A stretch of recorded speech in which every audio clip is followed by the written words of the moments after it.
Good morning. I know it's before 10 o'clock, but I'm going to open the meeting of the High Speed Rail Authority slightly before the 10 o'clock opening time, solely for the purpose of announcing that the board is going into closed session to discuss items per the meeting agenda. So we will be in closed session, and I'm going to guess probably until about 11 o'clock. I'm going to ask the staff to let people who come to the room know that it'll probably be about 11 o'clock, so if people want to get coffees or things like that. And then we will report back for any actions out of the closed sessions at that time. So thank you very much, and we'll see you in a bit.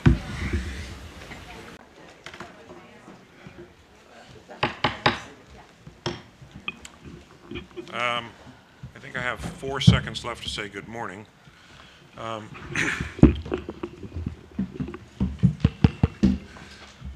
Okay, the board will now be back in session. We've returned from closed session. We will have an announcement coming out of closed session in just a moment. But first I'll ask the secretary to please call the roll. Director Shank. Here. Vice Chair Richards. Here. Director Rossi. Here. Director Curtin. Here. Director Paskett. She's here. She's here. Okay. She's here. She is here. We swear she's here. Okay. I'll ask you to record her presence as soon as she enters the room, so because she is here. Director Lowenthal. Here. Director Camacho. Here. Director Miller. Here. Senator Bell. Assembly Member Arambula. Chair Richard. I'm here. Please join me in the Pledge of Allegiance.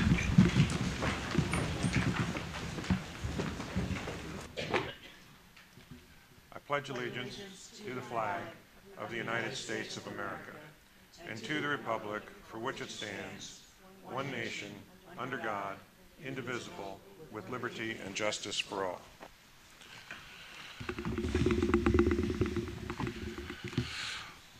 We're going to take things a little bit out of order this morning. Normally we start with public comment, but because of some other pressing schedule matters, the public will be afforded full opportunity to comment in just a moment. But before that, I do want to say that in the closed session this morning, the board of the High Speed Rail Authority considered the nomination of a new CEO for the organization. And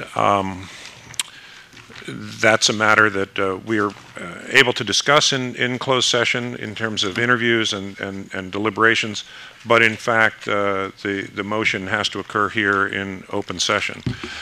So, Director Camacho, would you like to open the conversation with a motion with respect to the new CEO? Yes, thank you, Chairman.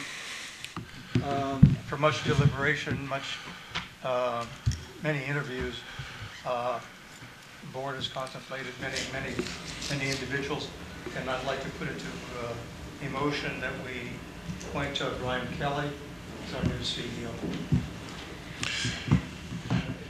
Okay, that motion was made by Director Camacho. It was seconded by Director Shank and co-seconded by Director Curtin. Let me just make a few comments on this. I'm sorry, I'm getting feedback in this microphone. Yeah. Thank you. A few things. First of all, since the resignation of Jeff Morales as our CEO last summer, this organization has continued to move forward under the direction of Tom Fallenz as the interim CEO, and he's been assisted by Russ Fong and previously by John Tapping, as well as Roy Hill from the RDP, the Rail Delivery Partner. And first and foremost, I want to thank Tom, who has stepped into this role before, but in this instance had an extraordinarily difficult challenge to keep things moving forward. And Tom, with the assistance of Russ and others, has kept the ship going. and more than that, has made very, very substantive changes, particularly in terms of organizational structure and oversight, as well as, I think, bringing a very positive cultural approach to this. So before we do anything else, Tom Falenza, I want to thank you for that and recognize that. No, I appreciate that. Thank you. You know, when I was at NASA as a kid, they used to refer to the real superstars as a steely-eyed missile man. That was gender specific. So we need something similar for somebody who's a real, you know, rail builder. And Tom, you're there. Brian Kelly is, without question, in my mind, the leading expert on transportation policy in the state of California. He served 4 different leaders of the state Senate over a quarter century. And when Governor Brown tapped him to be Secretary of Transportation, one of the things that Brian said then, and he's said to a number of us over the years, is that part of the reason he took that job was because he has a deep, abiding belief that high-speed rail is an essential component for the future transportation system of the state. He has proven himself as an able problem solver, a very skilled manager, and someone who I think is deeply committed to not only this project, but also to having the high-speed rail program fit into the broader context of California's future transportation needs. I think we're very fortunate that Brian has been willing to put his name forward, to step away from the position that he's had, which is a broad-based position, a member of the governor's cabinet and so forth, to take the reins of this project at a time when we're facing a number of challenges, some of which we're going to be talking about today. So I certainly support it. Let me turn to my colleagues and ask if there are other questions or comments that people would like to make at this point. Then, if not, there's only one other thing, and I apologize because I should have had this piece of paper in front of me. Is Bob Franzoia around?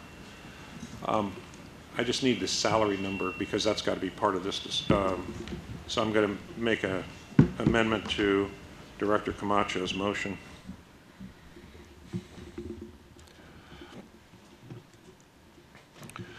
Mr. Franzoia is getting this information from me. So let me just say that also in public session we have to set the salary for the CEO. In this process of looking at a new CEO, not specific necessarily to Mr. Kelly, Mr. Franzoia, who works at the State Transportation Agency, has been working with the people who do governor's office salary surveys. So we're guided by the salary survey that's been done, the comparables that are out there. And I'm sorry, Lynn, I should have had this in front of me, but it's got to be part of the motion.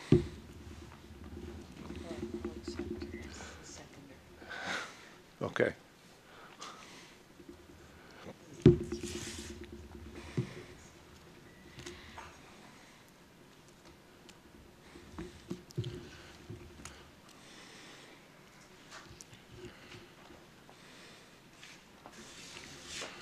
This is just the result of moving too fast.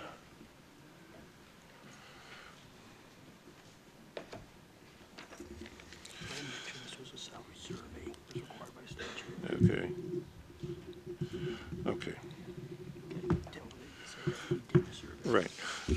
Okay, there was a salary survey that was done, colleagues, and the numbers that came back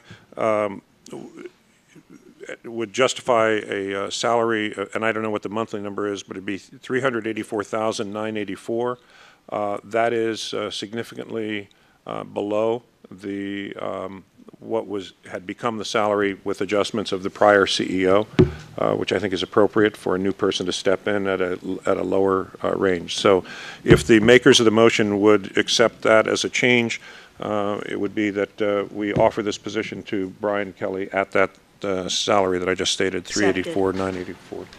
Mr. Camacho? Yes. All right. Without further discussion, we have a motion on the floor. It's been seconded. Would the secretary please call the roll? Director Schenk, Yes. Vice Chair Richards, Yes. Director Rossi, Yes. Director Curtin, Yes. Director Paskett, Yes. Director Lowenthal, Yes. Director Camacho, Yes. Director Miller, Yes. Chair Richard. Yes. Thank you, colleagues, and congratulations to Mr. Kelly. I think he's not here at this point, but my understanding is he'd be available to start as early as February 1st, and so he'll definitely be at the next board meeting, and we'll look forward to a new era as we come into 2018. Great. So thank you. With that, we'll turn back to the regular agenda. I appreciate the patience of the public this morning, both with our closed session and with our going somewhat out of order. Normally, we start with the public comment period. We'll proceed to public comment period right now. I have essentially 3 speaker requests. The first one is Robert Stanley of Stanley Green Energy, and he'll be followed by Dan. I'm sorry, is it Don Eskis? Or Dan? Don. Yes. Good morning, Mr. Stanley. Good morning, Board, Mr. Chairman. I have a new sustainable design for trains that I'd like you to consider. It's the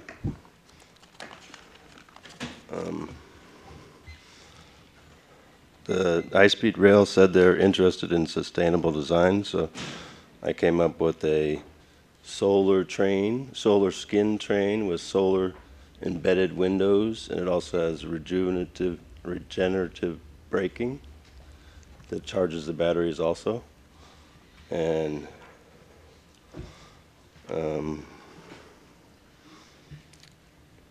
yeah, I realized the surface area of the train is enough to power the train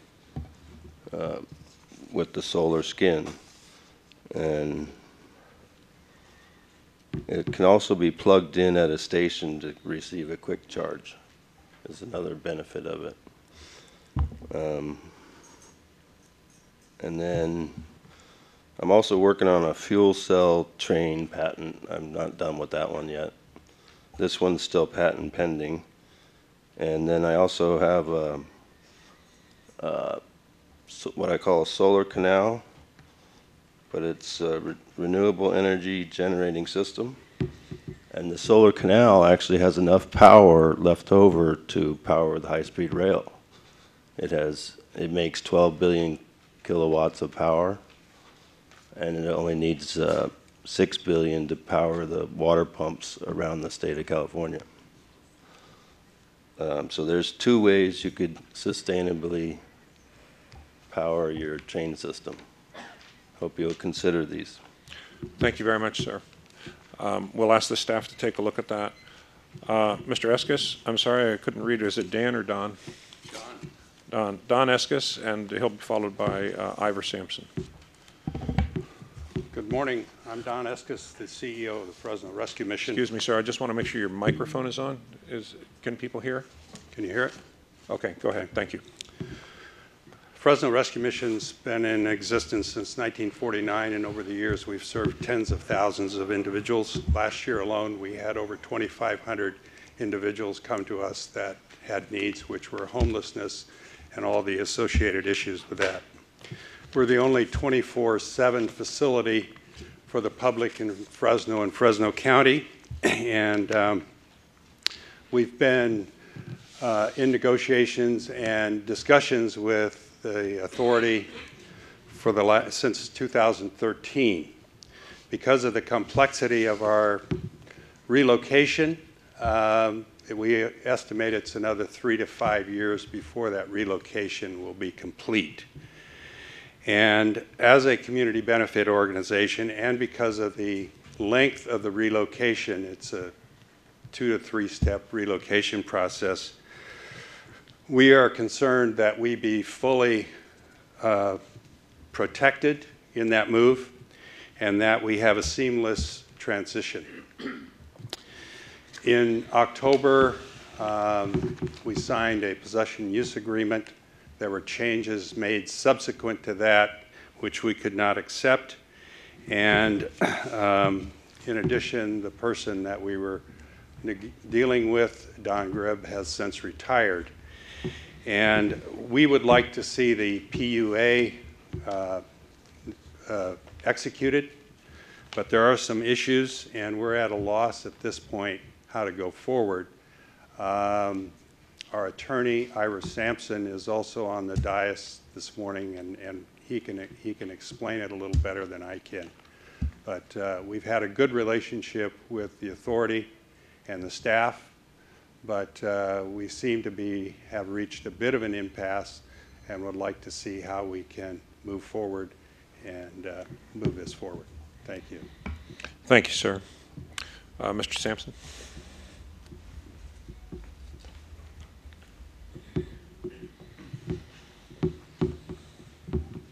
Thank you, Mr. Chairman, members of the board. My name is Ivor Sampson.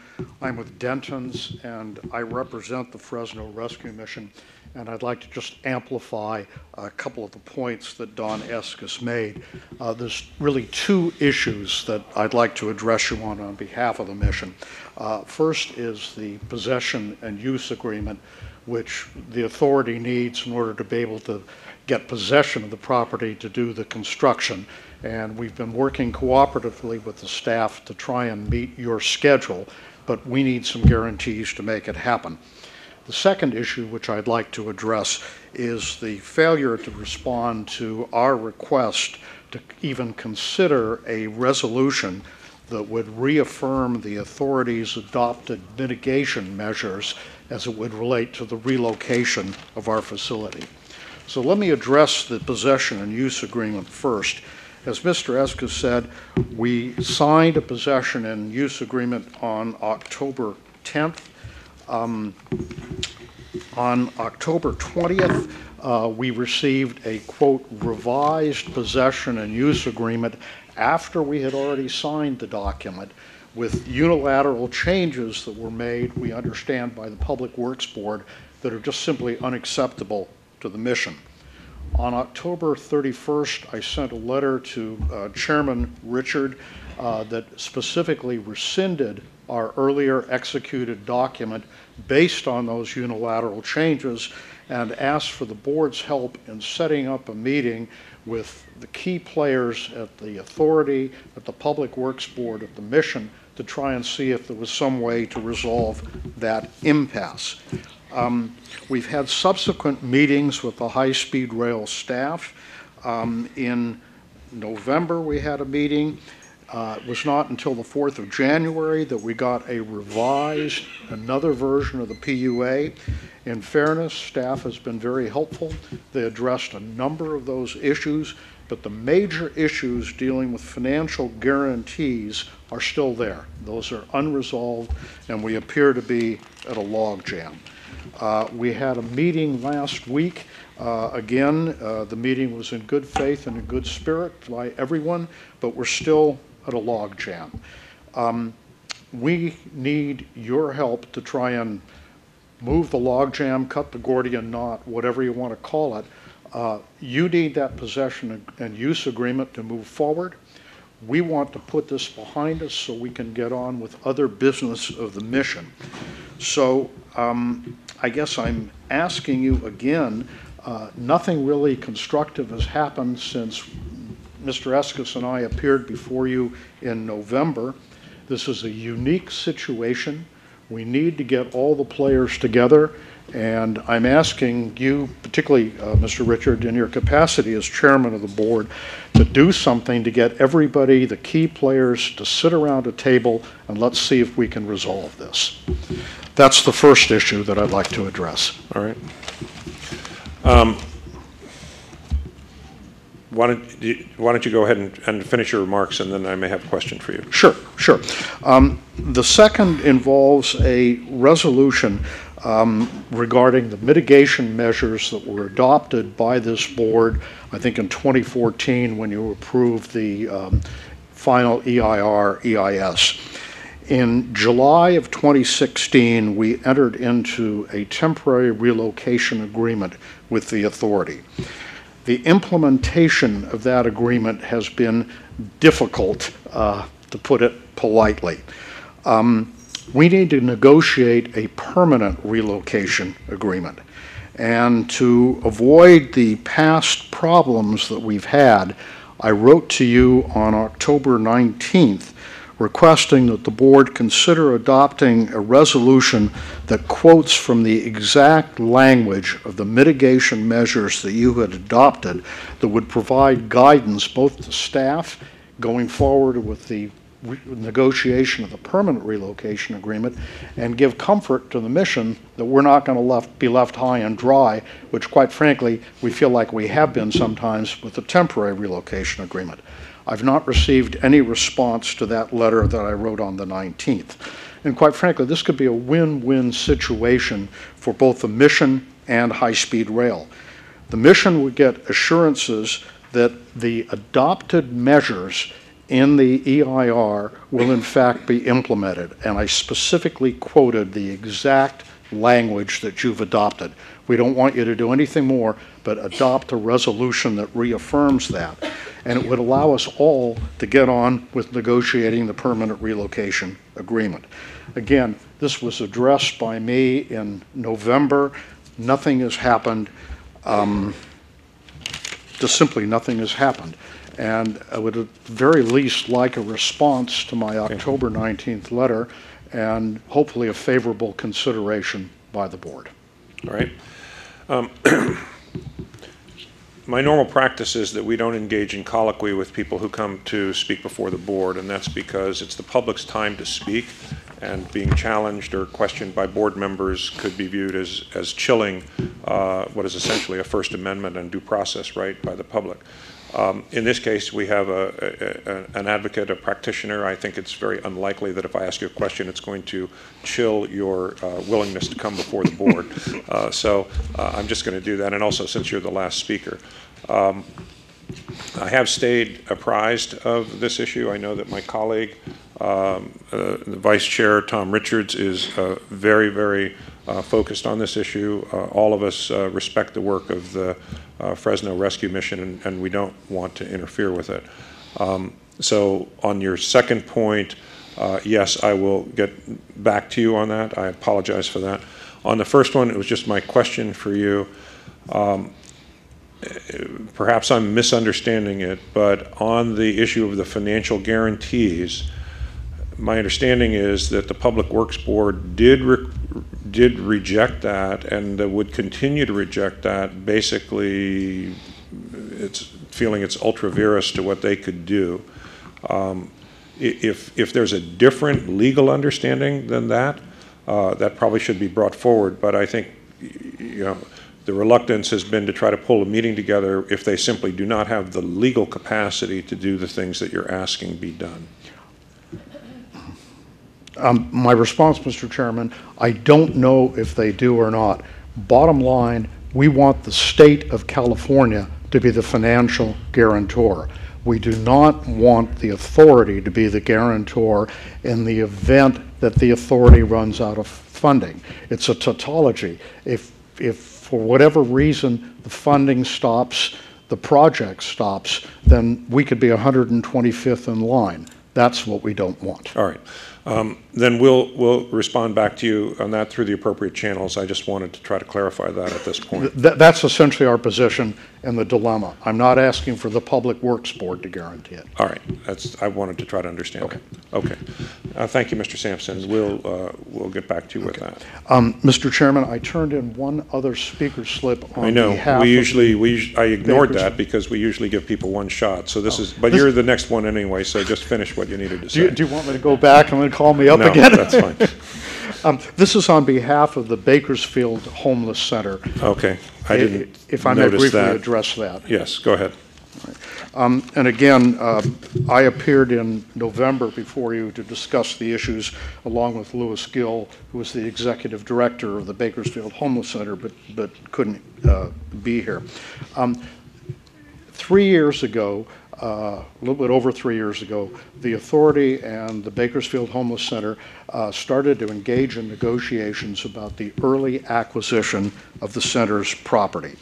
And the thought was that given the lead time needed to move to new facilities, locate a new site, build it, et cetera, and move in to have a seamless operation, that if there was an early acquisition of the property, it would be beneficial both to the homeless center and those they serve, as well as beneficial to high-speed rail, in effect being a poster child, if you will, for the high-speed rail's relocation policies. An appraisal was done in 2016, or pardon, yes, 2016, fall of 2016, by the High-Speed Rail Authority's appraiser. We never received a copy of it, but there was a continual dialogue all last year between the homeless center and high-speed rail, and it was our understanding literally for months that, quote, we would be on next month's agenda, for early acquisition. In September of last year, we understood that the Public Works Board essentially pulled the plug and said that they would not fund the early acquisition. I've not seen any documentation. This was an understanding, a representation from Ms. Gomez, which I understand. On October 10th, I sent a letter describing the history of these negotiations, what the damages were over a 3-year period to the homeless center, and requested a meeting between High-Speed Rail, Public Works Board, and what other entity would be necessary to try and resolve this situation. On October 24th, I got a letter from Ms. Gomez in response to my letter to you saying, quote, no meeting is necessary. And quite frankly, the homeless center feels like it was led down the primrose path, if you will, despite Ms. Gomez's best intentions. And I addressed the board on this in November, and absolutely nothing has happened. We need High-Speed Rail and the Public Works Board to sit down together with us to try and resolve this situation that's been created by High-Speed Rail's well-intentioned acts, but ultimately misguided actions. Okay, understood. Thank you. Thank you, Mr. Hampton. All right, with that, I have no more public speakers, and so the public comment period will be closed. Thank you for coming here today to provide input to us. We'll move on to the next items in the agenda, which will be the consideration of the minutes from the last meeting. Yes?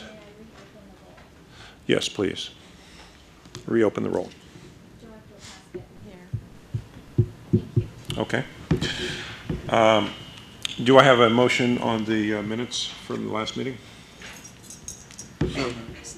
Moved by Vice Chair Richards. Second. Second by Director Miller. Secretary, please call the roll. Director Schenck? Vice Chair Richards? Yes. Director Rossi? Yes. Director Curtin? Yes. Director Paskett? Yes. Director Lowenthal? Yes. Director Camacho? Yes. Director Miller? Yes. Chair Richard? Yes. Okay.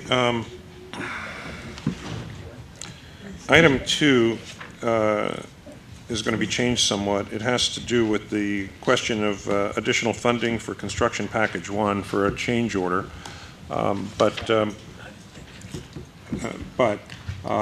I think we want to put that in context, and we'll probably end up deferring the vote on that particular item. So, Mr. Falens, would you like to open this conversation? Mr. Chairman, board members, I just wanted to put in context the next agenda item, and that is that there's been, for some time, dating back to 2016, some discussion within the board through its documents, like the business plan, that there's been some cost pressures, and particularly in the Central Valley. And in early 2017, the High-Speed Rail Authority, working with its contract partner, WSP, formerly Parsons Brinkerhoff, has been looking to update the costs for the program, including the Central Valley. And what WSP did as one of the initial steps in that is to bring in a global high-speed rail expert and that is our Chief Program Director, Roy Hill, who had been working in the past on HS2, a high-speed train system in England that I'm sure many of you have heard about. And so since he came on board in the spring of 2017, Roy has put a team together of various RDP members, Rail Delivery Partner, or WSP members, as well as state staff, and has put together these cost estimates. So what I'm going to do now is introduce Mr. Hill, Roy Hill, and he's going to go through a two-slide presentation to show a cost comparison between the cost to complete the Central Valley piece of our program from what was shown in the funding plan, the Central Valley funding plan that gained access to the Prop 1A funds, and what the new estimate is. Mr. Hill. Thank you, Tom. Good afternoon. This is the fourth time I've carried out one of these cost estimate baseline updates. This is the first one on high-speed rail here. I can say I am very pleased that it was an integrated team of authority members and RDP staff. We undertook it over a 3-month period, which in some ways is a short period, but given what has happened on the project to date, it has allowed us to have a comprehensive review. So this is related to the estimate for the Central Valley only. It is a number of items which were really looked at from a top-down approach, but also given the experience, the work undertaken, it allows us to go from a bottom-up approach with the estimates and numbers and quantities. So we've established this update for the Central Valley. We are comparing it with the funding plan that was established earlier. The funding plan you will see split out into a number of component parts.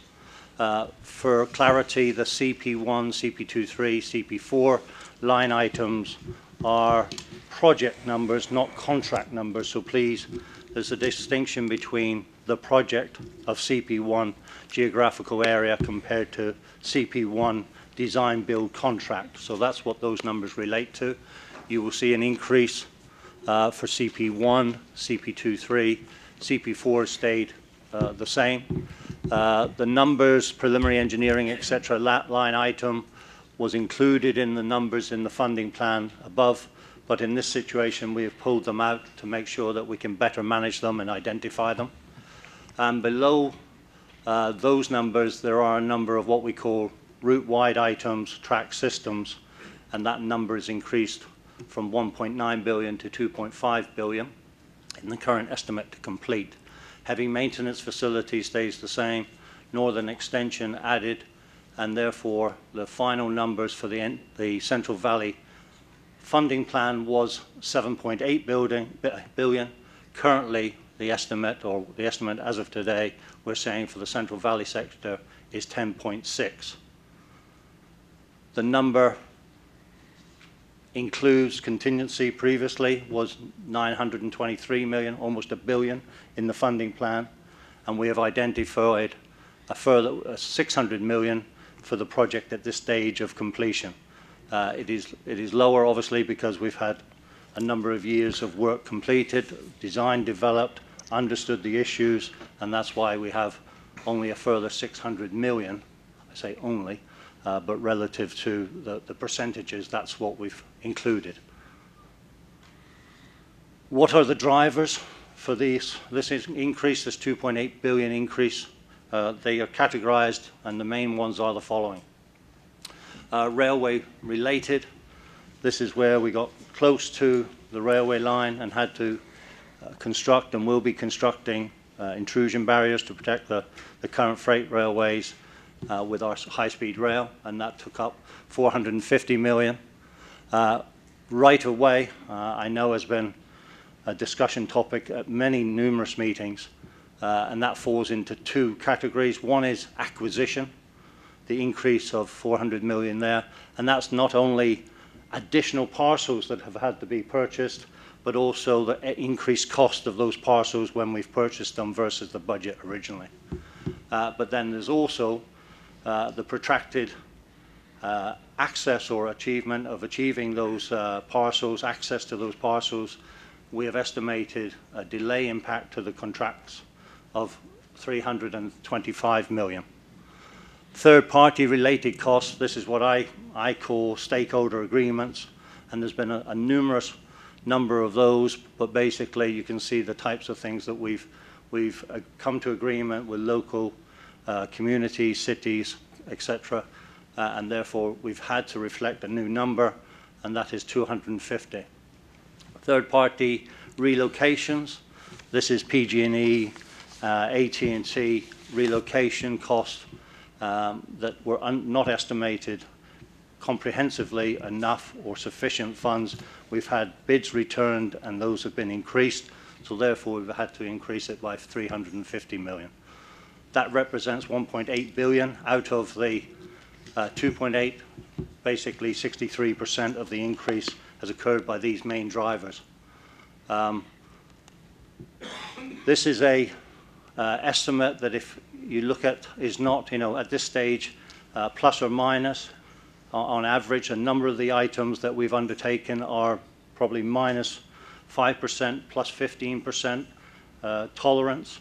On some of them, because of the packages in the Central Valley, the future packages, we would be looking at minus 15% to plus 30% because they're in the future. So this is what I consider a reasonable baseline number. It is not aggressive that it will not be have a chance of being achieved, and it's not over excessive that we've built so much float and number into it that we can easily achieve it. We will have to work hard as an entity to deliver this number, and certainly there are still ongoing challenges, but as you can see from the statement there, we will continuously work to reduce the number. We are take that contingency number of $600 million has been established by taking out what we call a haircut, a reduction of all the future work packages by reducing it by 10%. So we created a contingency by actually targeting lower costs to drive down this budget as best we can. That's it. Okay. I think we'll probably have some questions here from the board colleagues. Questions for Mr. Hill? Director Miller? Can you hear me? I just wanted you to explain for the public on page, your slide one, first slide, the 2016 BP total, what that indicates and why it's not applicable for your purposes. Well, it is relevant in the sense of the 2016 was the business plan established at that point. We have taken those numbers. We've done, as I said, a bottom-up, but also a top-down assessment, work undertaken to date, and come up with a new estimate based on current, 1, experience, 2, performance, 3, likely outturn cost. We looked at the schedule. We looked at the scope details of what's included. So we have a comprehensive package now of scope, schedule, risk, cost of elements, and that's where now we come up with the estimate to complete. So that number was just a number that was in the business plan for that segment. Is that right? The terminology, just a number, no. You could say yes. Yeah. Okay. Yeah. Thank you. Okay. Other questions? I do. Do you have... so... Pull the microphone close. A little bit better? Yep. Mr. Hill, can you restate the method you used to arrive at the contingency? I didn't follow that. You reduced future costs and shifted the cost savings, pulled it forward? We've got a number of ways of establishing the contingency. We've gone through the scope, the schedules, we've looked at the outturn cost, and we've come up with a number for contingency. We've also looked at the future packages to be delivered and basically said for all future work, in order to be aggressive and to make sure those packages are brought in on, but hopefully below the current numbers that we have in our plan, that we've taken a 10% slice across those and created a contingency. So basically, it's a target cost. We've set ourselves, and will set ourselves, a target cost for delivering the future work. And in doing so, we've established a contingency pot that will be controlled and only executed, under authority, delegation authority. So that's what I thought you said the first time, so I have a follow-up question. Sure. Given the large projected increase that you're presenting to us today, do you think it makes sense to assume that the costs that were estimated and projected in the future are going to go down? I think I would suggest that we must work to reduce those costs as much as we possibly can by putting in a target element. I think that helps us manage aggressively those packages. We've taken a number of items of design, value engineering, value management, new solutions, lessons learned, procurement methods, etc. I think we have to work very hard and will to bring those down. From my experience, I think if you set a number, people work to that number, absolute, and the chances then you have of going over it. Whereas if we bring in very aggressively a target below, we work hard to achieve that number rather than a higher number. So thank you. Just one more comment. Of course. Okay. So, Mr. Hill, I appreciate you bringing forward this information. Today's the first time I've had a chance to see it, so it's going to take me a little while to digest it. What I would ask of the chair is that we spend some time to dig in and look at these numbers in the near future to try to have a better understanding of the categories that were presented on these two slides. I think that's very appropriate, Director Pascat, and I also think, given our earlier action this morning, this should really be front and center for one of the very first things that the new CEO sinks his teeth into. I also appreciate Mr. Hill saying that this is his best professional estimate, recognizing that there are puts and takes on this, but I think it's always good with the new leadership to bring a fresh perspective to see what we can do to aggressively manage this, both to make sure that the numbers don't go any higher than this and to drive these numbers down. So I think that your suggestion that the board delve further into this, maybe, I know you've been an advocate of board workshops or things when we have the opportunity to really do that. We'll go forward with that. Director Miller? I just wanted to reiterate that the board workshop, I know Director Schenk is no longer here, but I believe my colleagues, we would really benefit by something like that, where we spend some time understanding numbers, projections, and how you arrived at this with our new CEO on board. Yep. So I would look to staff to help us schedule maybe a day long, or the chair, however that's appropriate. I'll work with staff on that. Thank you. We'd be delighted to show you all the backup we have. So. Director Camacho. Roy, realizing you've only been here less than a year and inherited this the issue of budget and where we are in terms of progress. The RDP was contracted to build a system on time and within budget, and we failed in both regards. Certainly, there are a lot of mitigating circumstances. I understand that. And as a board member with the rest of the board, we were just informed of this morning. It's horrifying when we look at the amount of money that we're going to have to reinvest into this to make this program work. How do we ensure the public that we're going to do a better job as monitoring, spending their dollars in a way that gives them the biggest bang for their buck? There's several items I would need to cover on this. One is obviously having this detailed estimate that has detailed scope, detailed schedule, detailed risk analysis, allows us to, the word I use, a baseline program. You know, you establish information and you manage against that information, and to do that is absolutely essential. I think we have now the level of detail that will be fundamentally what we have to monitor and manage against on a daily, weekly, monthly basis. So that is fundamentally the first step, is to manage against realistic information. We have an amazing amount, I hate to say it, you know, it's a difficult thing to say positively, but we have lessons learned.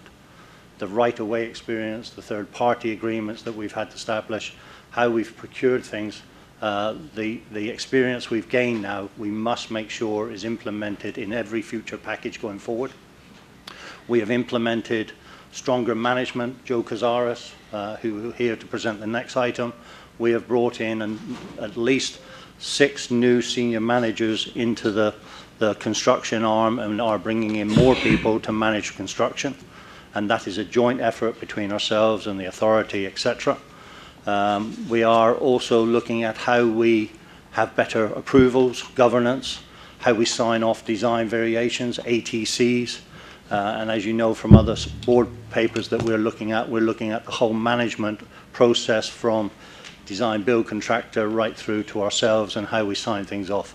So there is not one single thing, and if I could sit here and say, or stand here and say, look, this is it, there's the panacea, this is it, this will be great, I would give that to you gladly. Unfortunately, as I said earlier, there is a lot of items we have to address. The governance, the organization which we've taken in place with the control, the program delivery committee, the business oversight committee is the start of that journey going forward of maturity. So I look at it now and say, I am far, far more comfortable and confident that we are putting steps in place to manage the budgets, schedules going forward. I think the board, through this, if we have this retreat, will review how we do business and how we manage these projects better, and even to the extent who we have managing them. Yep. I've in the construction industry, and I realize that if we don't get the desired results by the way we're doing things, we have to do something different. And I want you to really think about that, because we owe a fiduciary responsibility to the state, to the general public, to ourselves to do a better job. Yeah. And part of the process we've done to identify the cost estimate, even in the Central Valley, has been to identify those improvements. And whether it's organization, whether it's process, whether it's design, specification levels, etc. That's what we've addressed. Thank you, Mr. Chairman. Thank you, Director. Other questions or comments for Mr. Hill?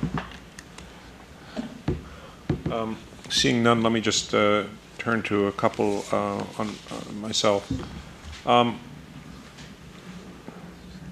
In addition to this, obviously we need to look at how these cost increases go through to the rest of the system. I think we're doing that as part of the business plan work. Is that that's your understanding, Mr. Hill? That's correct. Yes, we're looking at the cost for the whole program. So let me just make a couple of remarks here. First of all, obviously, you know, we would prefer a different assessment at this point, but our first responsibility is to the first responsibility of the staff to this board, and our first responsibility to the public, is to be transparent and forthright about where we see things. So, Mr. Hill, we brought you in from your experience building high-speed rail in the UK. I think you've been an extremely positive addition to the organization, and frankly, this baseline assessment was something that probably should have been done all along. So I'm glad we're doing it now. Without commenting on the numbers themselves, because I think my colleagues have pointed out that the board wants the opportunity to delve further into the methodologies and the assumptions that went into these numbers, and that's appropriate. But just saying in general, on the good news side, I guess, or on the positive side, I don't think it's good news. On the positive side, from what you're saying, some 2/3 of these cost drivers were risk factors that we identified in 2016 in our report to the legislature. Now, on the not positive side, we didn't accurately forecast what the magnitude of those risk factors was going to be, but I think we clearly had them in our sights that these were things that were problematic. Right-of-way acquisition, both because of the pressure to get the project underway because of the statutory deadline for stimulus money funding, litigation that in fact did have the damaging effect of forcing us to go back and redo 500 appraisals. So right-of-way has continued to be a problem, but I think as we look to the future, we're not going to start segments without having right-of-way in hand. So that is, as you said, a lesson learned, or maybe a situation that we found ourselves in that we really couldn't do much about. Alignment issues that trigger the need for railroad intrusion barriers. I mean, I think these are lessons learned of things that we can do something about. And frankly, we need to get our arms around this third-party and utility relocation issue, because that is something that's going to exist across the entire project. Any place we build, there are going to be utilities and so forth. But I do think that you know, we have learned that even some things that look like attractive alternatives, the alternative technical concepts, for example, in CP23, had implications for utility relocation that perhaps were not fully thought through and understood. So, look, the numbers are going to be what the numbers are going to be.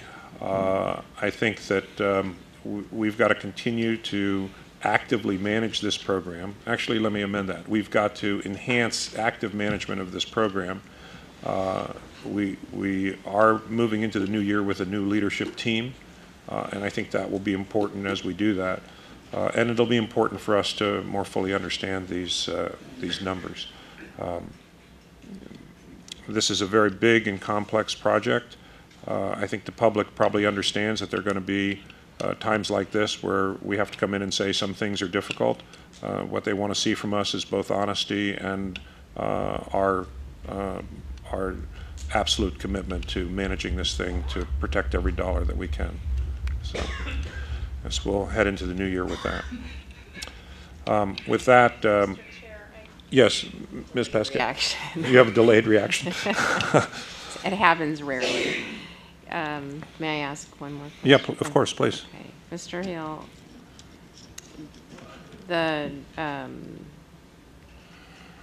there were these risks that represent 63% of the increase. What's the remainder of that? What's the other $1 billion? A number of those include probably the biggest one that's beyond that now is the tracking system increases. That's on the first slide.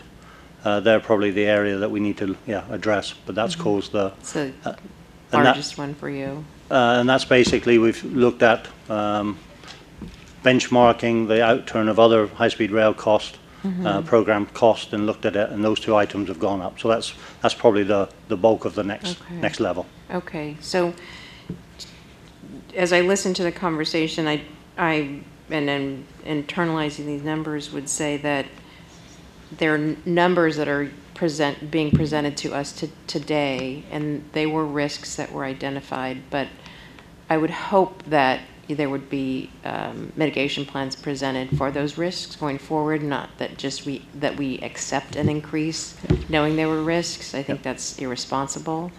And sort of wait to see if there's an opportunity to bring this number down. We will work to bring this number down aggressively. That is what we've got to do. The risk, there are certainly with the packages that are going forward, we will learn the process of making sure that we don't repeat the assumptions perhaps we made. I think in fairness, if asked, was it estimates that were the issue, or was it the fact that actually things happen, and believe it or not, a lot of bad things happened, and accumulatively this has caused the problem.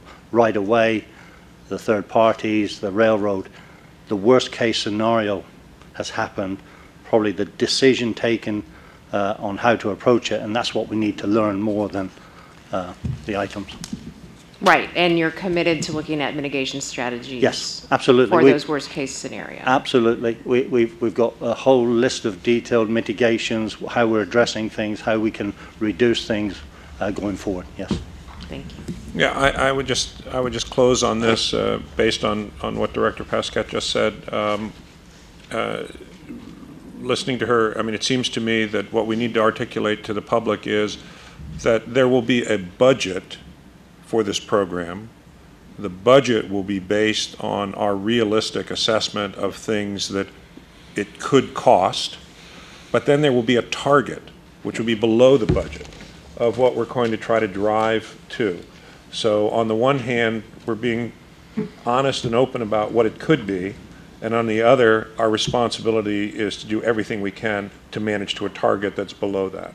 And I think if that's how we approach this program, that's the appropriate way. And again, from my experience, one day we'll unfortunately have a major increase in cost on one item. We will discover it. It's what I call, the funnel of things happening. Hopefully the next day we will drive a major cost saving, and these will level out at the right level that we've now established. This is where I genuinely believe we are at the point now of being able to have major hits if they occur. They will occur on this program. I always say until 2 years after the contract's finished, we will get that variation. But we'll drive down these items, these cost factors, to reduce it to the minimum. Yes. Next meeting, you'll have $2 billion savings. I'll be here if we do. As long as Good. the next we meeting, look forward to the next meeting. right. As long as the next meeting is far enough in the future. That's right. I think, right? Okay, thank you, Mr. Hill. Thank you. And Mr. Hill, I know that you had a number of staff people who worked with you on this, and so for better or for worse, convey our thanks to them for a lot of hard work. It was certainly a team effort. Thank you. Okay. And then Mr. CAHSRA, I'm going to suggest that given some of the questions that came from the board about getting a deeper look, a deeper dive into some of this, that we hold off on the specific contract amendment today and roll that over to next month as part of that bigger conversation. Okay. Item 3, Ms. Cederoth, sustainability report. And I know this is important, but in terms of human sustainability, if you can keep it crisp. Right. Yes. Nope. Yes, I think this is very different than the discussions that have gone on today, but I do appreciate the opportunity to address the board and focus on our progress against sustainability, because we've achieved some very positive results that I'd like the board to appreciate as it's a reflection of your leadership on this topic. So we, of course, live in a state where public policy is grounded in the ethic of meeting the needs of today's society without sacrificing the ability of future generations to enjoy that same quality of life, the definition of sustainability. We know that this high-speed rail system is a large, complex project that requires substantial dedication of assets. And the leadership of the board has meant that as we use these critical assets, we also deliver social, environmental, and financial benefits back to the citizens of California. This is a part of our duty as an agency, meeting the regulatory policy and statutory mandates of the state, but it's also inherent in our DNA as illustrated by our Prop 1A.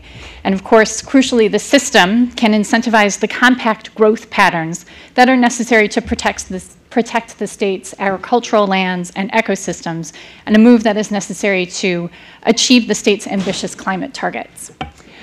So as you know, we have been implementing sustainability practices across the program for the past several years. This annual report is an opportunity to illustrate our progress.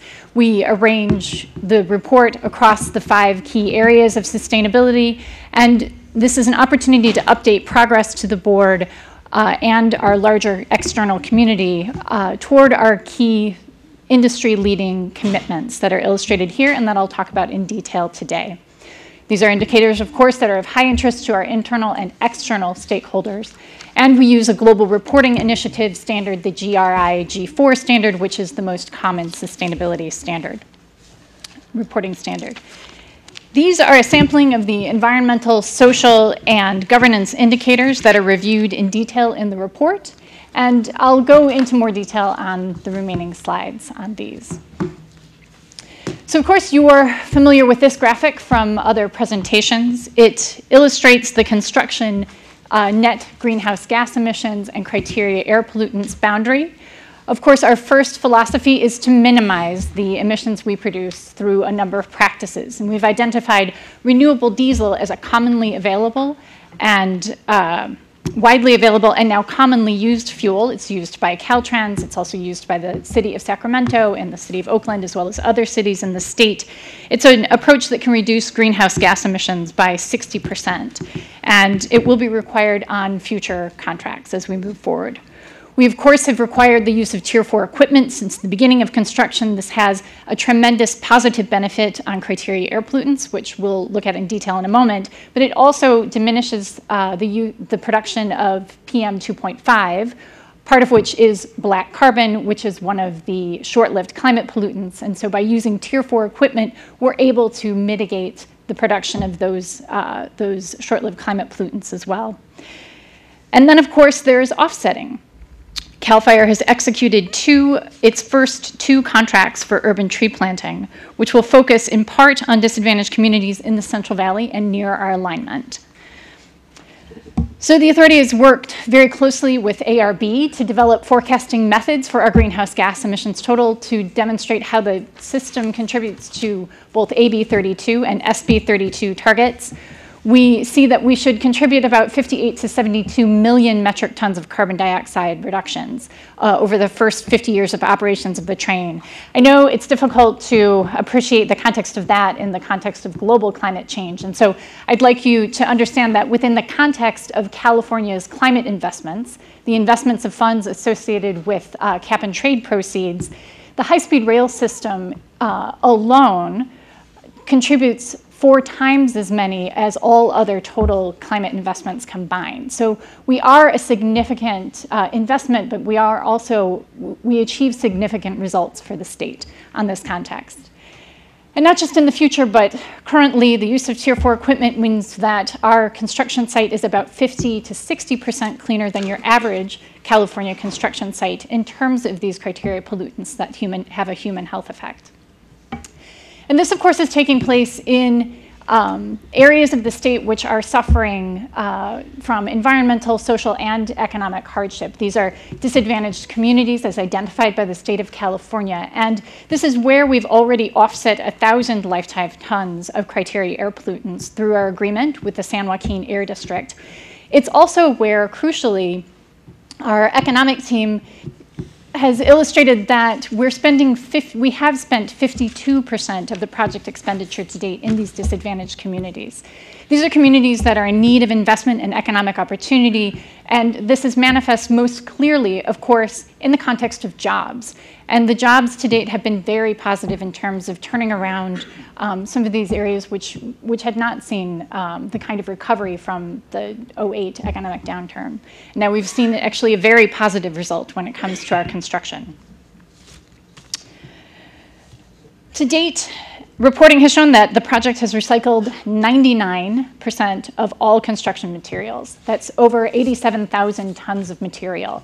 And it's 100% of the concrete and steel that comes out of this construction site. That means we've kept this out of landfills and have returned that to the use stream to be reused in our construction site or other construction sites. This is a unique result for infrastructure projects in the state, and you should take a sense of pride in actually having required this of contractors and seen that result from our contracts to date. In addition, over the past year, we have relied on the expertise of the California Energy Commission to understand the rapidly evolving policy and regulatory context for renewable energy. Their staff have pointed to the possibilities of emerging technologies for peak shaving and energy storing techniques that we could deploy on the system to manage our energy. And we'll be moving ahead with modeling the system demand more dynamically to understand the opportunity that these emerging technologies have on our system. We've also taken several concrete steps on the subject of net zero energy stations. We have, of course, been developing a robust set of owners' project requirements in order to meet these net zero energy targets. But we've also taken the opportunity to incorporate climate change data into our energy analysis to understand that we can still meet net zero energy targets in this new normal that we are seeing emerging due to climate change. In addition, we've used a life cycle analysis tool to explore the net benefits to our system, to riders, and to the community associated with these sustainability approaches. And finally, as we talked about in our December Transit and Land Use Committee, as part of the vision work undertaken for the system, we took a very close look at how best to incorporate photovoltaics into our canopy, which is a critical analysis for understanding how much energy we can produce on site. Governor Brown, of course, has provided global and national leadership on the topic of mitigating climate change. He is also very quick to point out that we do live in a new normal and need to look at adaptation techniques in order to accommodate the changing conditions that climate change is presenting to us. So over the past few years, we, of course, have been analyzing the exposure of the system to various climate threats. We've been actively participating in state climate action committees, as well as participating in the development of technical guidance, which you see illustrated here later this afternoon. If we have the opportunity at the Transit and Land Use Committee. Which we may not. It depends on we may not. Well, sustainability. In terms of sustainability, you are missing a very good presentation by Nguyen Tara Key. Okay, we'll see. From the Governor's Office of Planning and Research. But I think the key takeaway for you is that staff is moving forward with a working group to analyze adaptation practices that we can incorporate into the system. So you're familiar with this graphic, various iterations of this graphic. It illustrates our whole life carbon boundary. Of course, we tend to focus on the positive outcomes that come to pass in terms of emission savings to come, as well as our progress towards our net zero energy commitment. But this is also a helpful tool for illustrating areas where the authority can exert its influence to improve outcomes, such as in the supply chain. And in 2016, the board, of course, directed staff to take a very close look at the supply chain to identify the means for improving the environmental characteristics of our materials.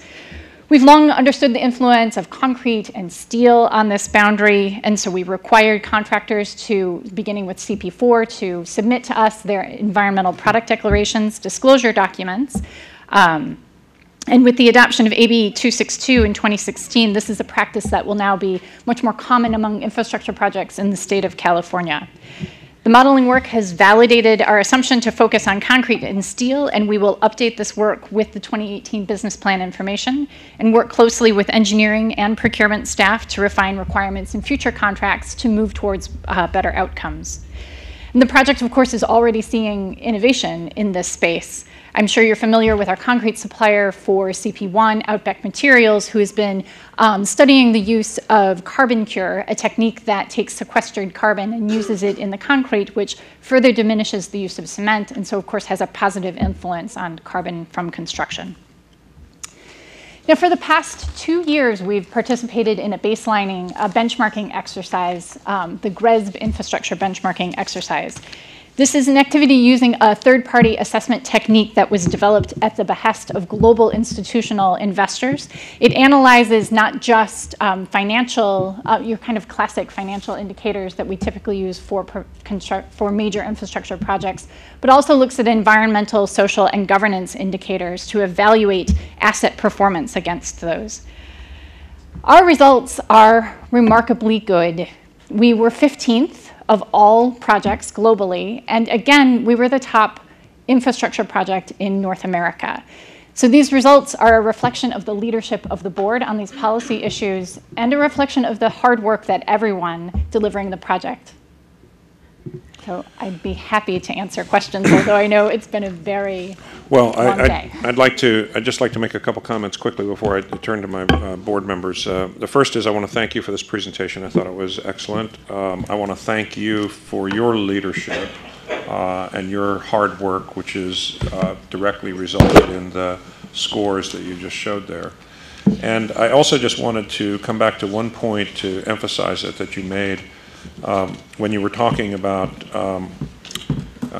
the results on this chart of the net zero emissions from GHG and criteria air pollutants. I'm not an air quality expert, but I know a little bit, and we tend to focus on greenhouse gas emissions because that's the threat to the planet at this point. But as you noted, the legislature, in reauthorizing the cap and trade program, wanted to make sure that there was a specific focus on a portion of those dollars being aimed at disadvantaged communities, because often what creates greenhouse gas emissions also creates local criteria pollutants, and those are particularly sensitive communities. And on the avoiding black carbon, you mentioned that that's PM 2.5s, and I just wanted to emphasize that. My understanding is those are particularly deleterious in terms of brain cancers for children and things that are very bad and that show up in particularly disadvantaged communities near those kinds of construction sites. And so not only do the Tier 4 diesel help us in terms of avoiding black carbon as a greenhouse gas pollutant, but also has some, I think, incredibly important benefits for a community in the Central Valley where 1 out of every 5 children has asthma. And so this is something that I feel very strongly about. Director Camacho, I know this has been a particular interest of the Senate leader to make sure that greenhouse gas emission control dollars were also having these effects on improving air quality in local communities. So I just wanted to make sure we emphasize that as well. With that, let me turn to my board members. We have somebody who used to serve as a Chief Sustainability Officer for LADWP. So does she want to ask any questions? She does. Okay, good.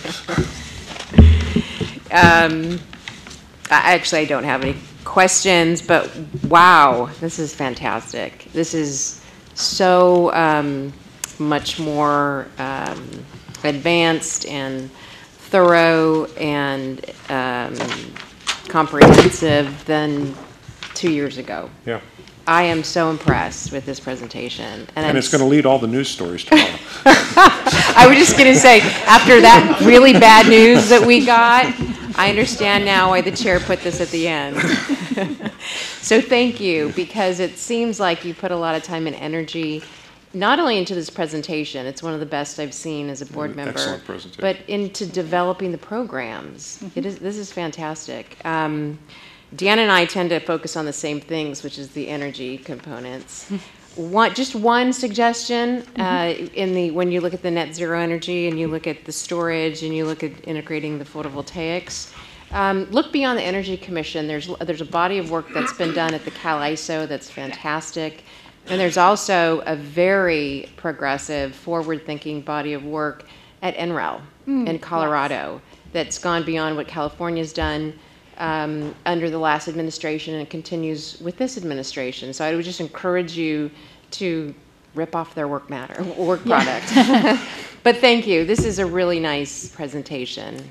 Well, thank you very much. I appreciate that feedback. And yes, NREL was a partner back in 2012 who helped develop our initial strategic energy plan. So it certainly would be good to revisit that with them as well in the future. Other questions, comments? Director Camacho. Real quickly, I don't want to belabor this, but one of the slides you mentioned, there was the benefits to California communities. 52% of the project expenditure occurred in designated disadvantaged communities throughout California, spurring economic activity in these areas. What do you mean by that?